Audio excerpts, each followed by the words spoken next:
So You're on. we're on. Z guard, no gi. Let's do some concepts.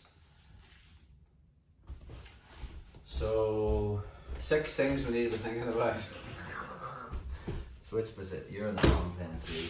So let's look at our body positioning first. So say Tyrone's playing the Z. My goal from passing is to flatten Tyrone out. I can do that by pushing his top hip to the mat. If I push that to the mat, I can flatten him out. I can also flatten him out by pushing on the top shoulder. And I can also flatten him out by withdrawing the bottom shoulder. Okay, so switch positions. So anytime we play the Z and I just go there, is that, maybe that's too close, is it? Maybe go up, we better go up on that. Okay, so anytime I'm playing the Z, you know, always look about when you're thinking about maintaining the Z guard, what will the person be trying to do to pass the Z guard? So most likely Tyrone wants me here, and then he can just do his basic half guard passing here. So how would he manage to do that? Well, obviously if he pushes this hip down, he'll get me flat. If he pushes this lead shoulder down, he'll get me flat. Or if he withdraws the bottom shoulder, he has me flat. So really I just want not for him to do that. So from here, if he pushes on my hip, go. What have I done differently now? Taking your hip. Yes, I'm not sitting lateral. My hip isn't above Tyrone, or my top hip isn't directly above my bottom hip. I've actually pulled it a little bit back, so I've got a little bit of angle. So now from our position, if Tyrone actually tries to push on that hip, I've made like a little bit of a brace there. Same with the shoulder. Obviously if I've done that, I'm also doing that with my shoulder, so if he pushes on that shoulder, it's not going to happen. And if he pulls on my bottom shoulder, again I've withdrawn it. Now it's a fine line between over going too far and not going far enough. For instance, let's just say Tyrone has brought his top hip in front of his bottom hip, which is fine, good, and he's done the same with the shoulder. But if he went a wee bit too far, he's nearly in, I would call this the handcuff position, whereby, see the way he's withdrawn this shoulder too far, and now I can nearly, you know, put him down.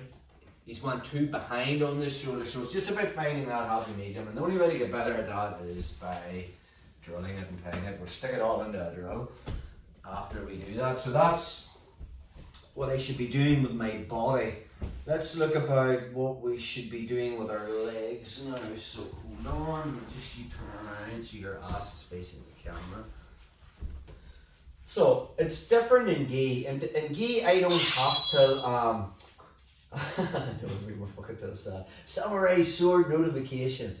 So from there, if it was gi, I'd be latched onto the lapel and the collar, and I can push and pull and do all that. And I don't really need to keep my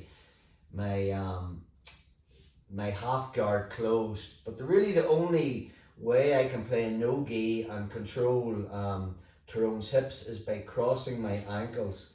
So what I'm going to do is I have my half guard hook.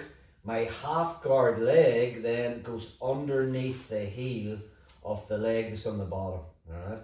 Now if you think of my limb as a seesaw, if my legs were open and my knee was one end, I suppose it would be better turn this way. Say my knee was one part of the seesaw and my heel was at the other end of the seesaw, and the middle of my shins in the middle. So if Tyrone actually pushed my knee towards my other knee, you can see there's a lot of space there, and then he can bring his foot underneath, his hand on the end and start to pass my guard. This is why I would need, and the other thing is if my half guard is open, Tyrone's other way is pushing my knee this way and then filling that space with his body. So really, the control of my legs is I want to keep my ankles crossed. I'll be kind of playing with this knee. If I feel Tyrone's really pushing my knee this way, I'll be like putting it into this hip, okay? And if I feel he's starting to push it down, I'll be pulling it back this way. So it's just a matter of moving my knee and deep or moving my knee shallow. And again, there's no way of really teaching this. You'll kind of figure it out as we go along. So that's leg positioning. Now we need to look at the defensive arm and the creative arm. So, the other thing I'm thinking about, apart from hip positioning and shoulder positioning, and my leg positioning, is what I'm doing with this hand and what I'm doing with this hand. Worst thing Tyrone can do is get head control on me. So I'm always monitoring this hand. So sometimes the best way is just to make a grab on the wrist, and that doesn't matter whether it's thumb up or thumb down. And it'll be a constant battle. You know, he'll be trying to get inside control, but I just really want to monitor this arm. So, and again, you know, if I feel Tyrone's trying to get close to my head, I can arch my body back. So I'm using like a defensive frame. Then I can move in, make a grip. And now from there, if I want to get close to Tyrone, say I was coming in for the underhook from there, watch what I'm doing with my elbow. My elbow comes inside. That's all I'm doing. I'm bringing my elbow inside, and now from there, if I want, I can come up for the underhook.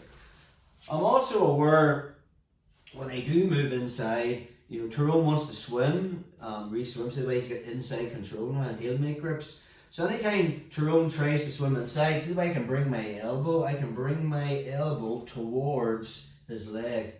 So if he tries to swim inside now, it's quite difficult. So I'm constantly monitoring that inside space. So again, when I make grips with this hand, and I want to attack, which means I have to get close. If I feel Tyrone trying to pass me, I'm moving away defensively.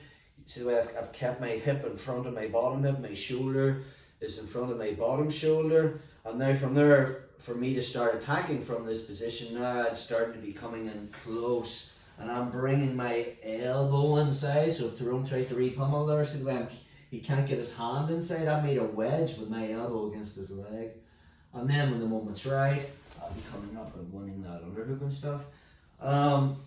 And last but not least, the creative arm. Okay. Again, Tyrone's always going to be constantly trying to put weight on me, so I'm going to be making a frame, like a cross face, here to keep his weight off me. Ideal positioning for this is my right elbow is basically going to be underneath or in front of Tyrone's right armpit here. And this is going to give me a lot of gain from here, because now there's really four positions I'm going to bring this hand into.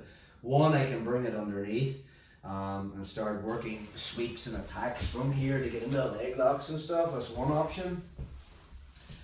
Secondly, I could be coming up to win the underhook, which again will set up things that I can do from here. Mainly because this guy Ash, his system, he likes to play the overhook from here. So if I was playing the game from here, he usually likes to get a whizzer on people from here and play an overhook style of game like this here. I can also, let's just say Tyrone wins the underhook on me, I can also bring my arm easily from here over the back, and that's a defensive grip as well, and we'll be looking at that in the next move. So a quick recap on that again. So this is my defensive hand. If Tyrone's trying to get close to me, I'll be moving my body back. Okay, and then from that position, if I want to get close to Tyrone, I'm moving inside. So my elbow will make a connection. I don't even need to make grips. I can just kind of, as my arm gets closer, I can just sort of cup this. If Tyrone tries to swim inside him in the inside space, I've made a wedge here. There's no way he's gonna get inside. And if the moment's right and I feel him starting to collapse that space, I can easily move back out again. So the way that arm will straighten again, and then I will make a grip, and then I'm back in again. And then I have my creative arm here. This allows me to bring my hand here, which is option 1. I can win the underhook, which is 2. I can win the whizzer, which is 3. Or if he wins the underhook on me, this arm will come over the back, and we'll look at that in the next move. So that's Z-guard concepts in a nutshell. Do you remember all that, bro? Aye. So let's play around with that. Oh.